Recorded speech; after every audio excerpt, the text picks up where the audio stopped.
Hi everyone, my name is Dhruv. I wanted to make my introduction video for the TISA MOOC International, Know Thy Stammer to TISA MOOC.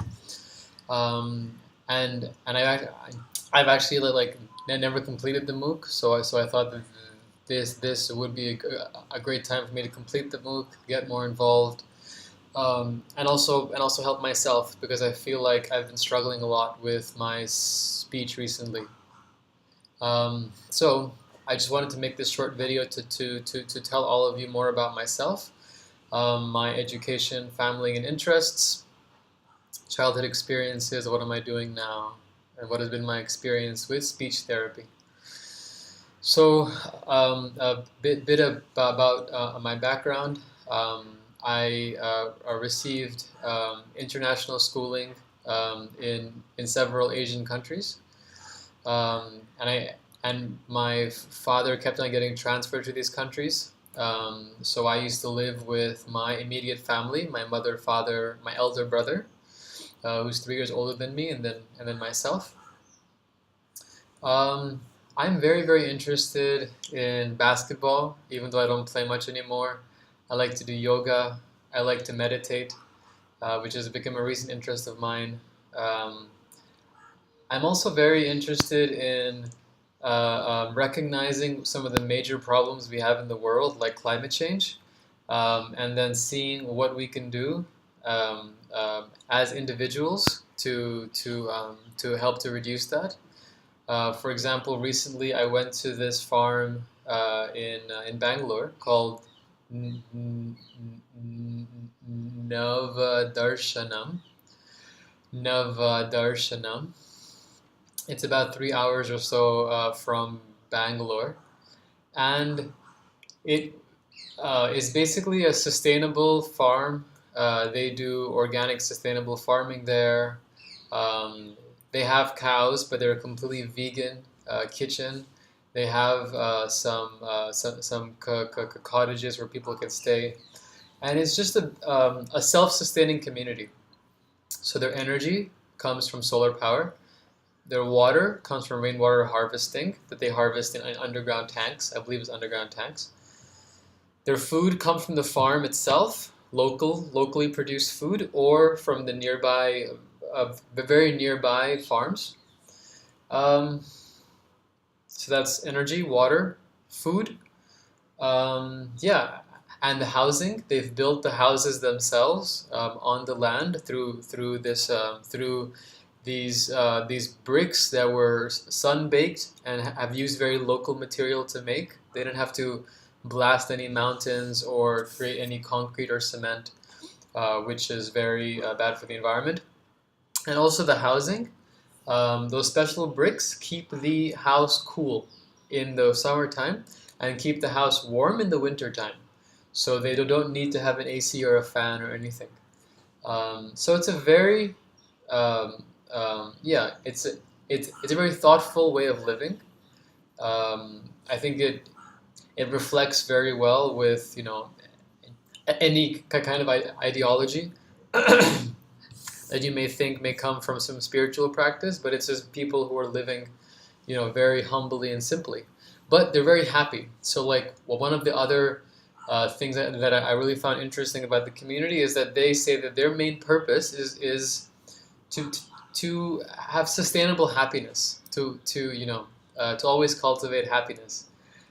So kind of while they're living in this unique way, they're also very happy. And in fact, their main purpose is happiness. So they do meditation, they quiet the mind, they look inward a lot, which I'm very interested in nowadays. And I'm also taking a course called the Nalanda Diploma course from the Tibet House in Delhi. It's an online course.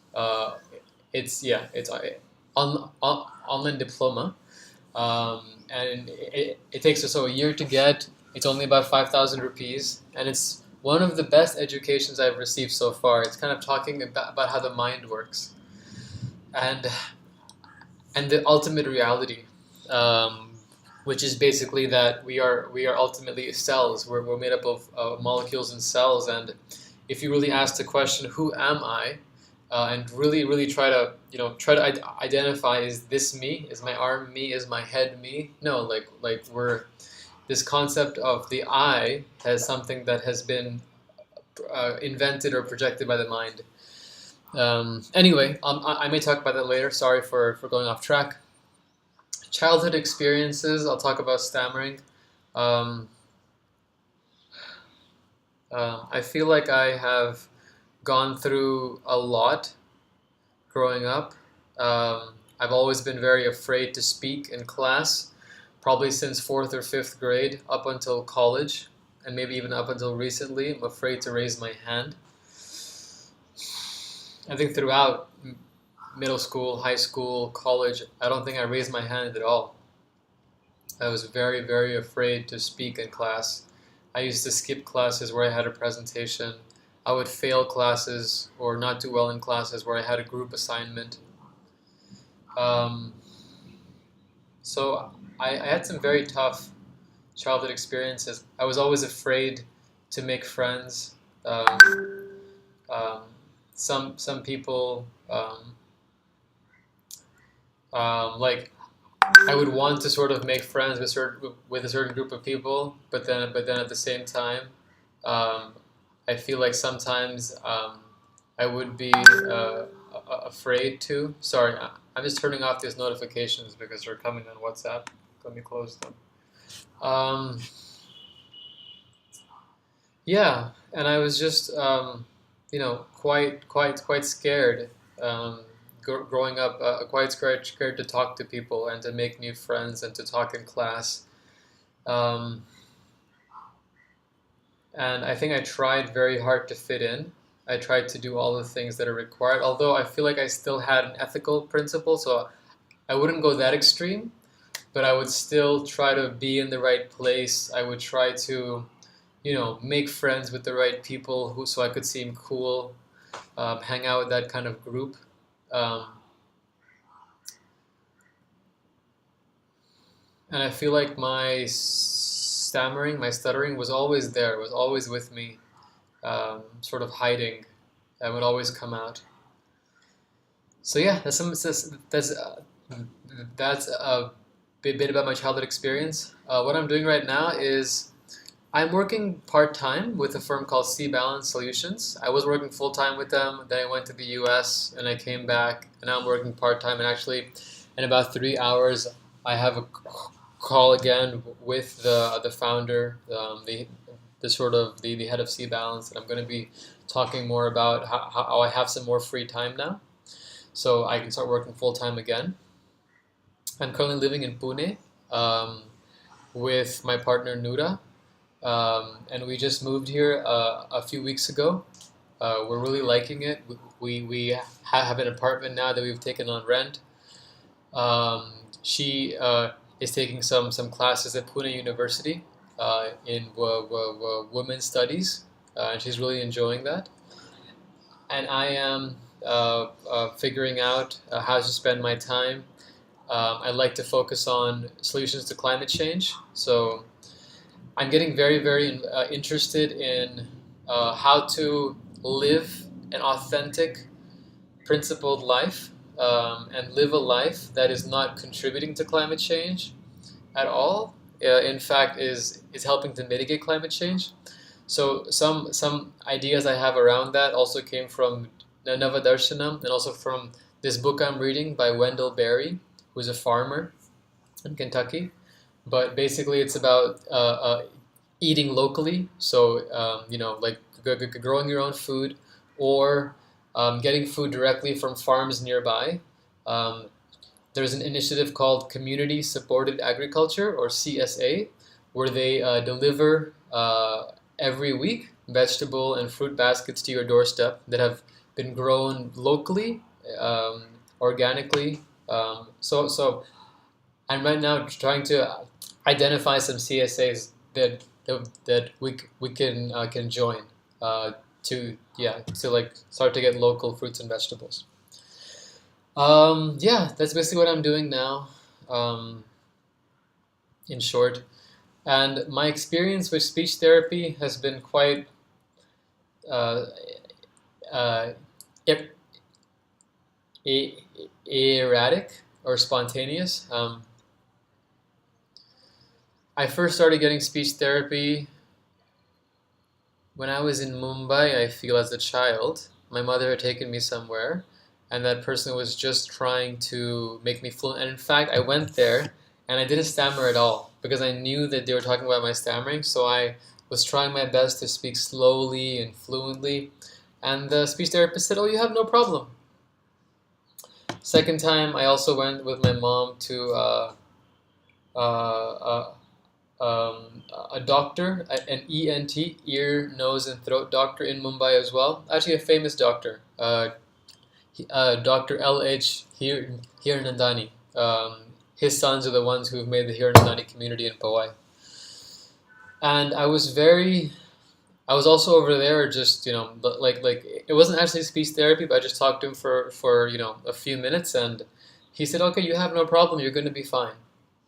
So that was that. Um, and then also I got speech therapy in Japan.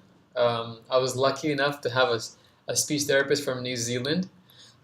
But this speech therapy as well was, honestly, I look back and it was not useful at all. It was again the same thing about she would say make a sentence, you know, using these pictures, and then she'd encourage me to talk slowly and talk fluently and exaggerate my words. And I used to feel nice there because it was in my house, but I also began to remember and realize that I was beginning to believe that I should talk fluently and that stammering is not good. This was probably when I was in in fourth or fifth grade, and I think this really affected me.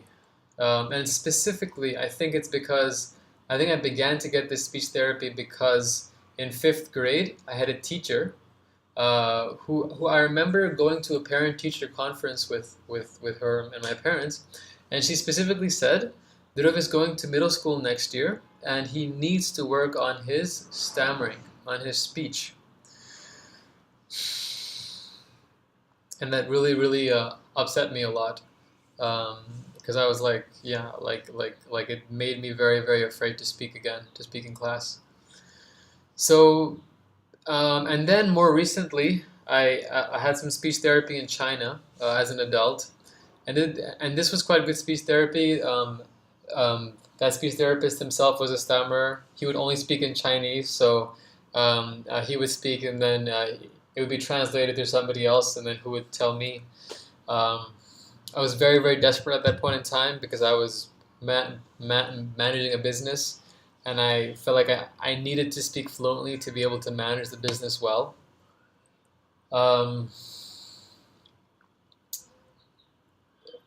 but yeah, so that speech therapy was good. We learned about voluntary stuttering and everything, but it was just me. I was alone, and I still felt alone.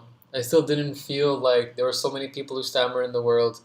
I felt like I was paying money, taking my time to come to this faraway place in the city that I lived in China, and the and also I'd be falling asleep because it'd be right after work, and then have to go back to work, afterwards, and like I just did not really like what he was saying was great, but the environment did not make it conducive to learn such radical things like voluntary stuttering.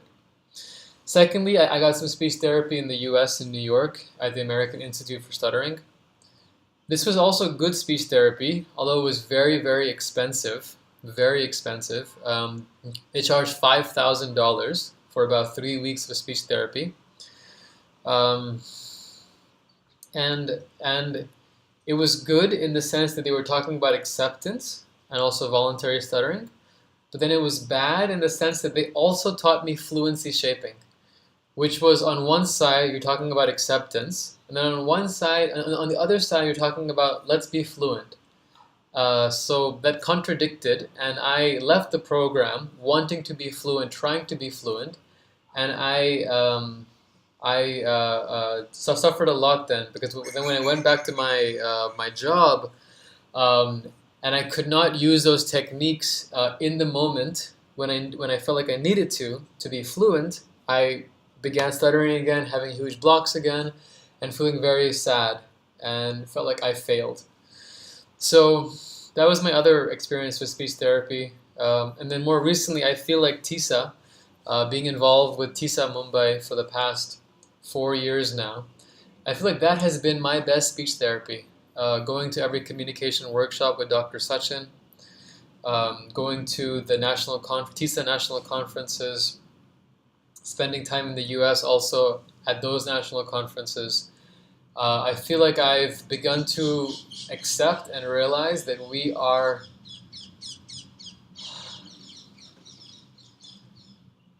are fine as people who stammer and stutter. We are unique, but it's okay completely to stutter because there's so many people like us all over the world. Some of my best friends are people who stutter.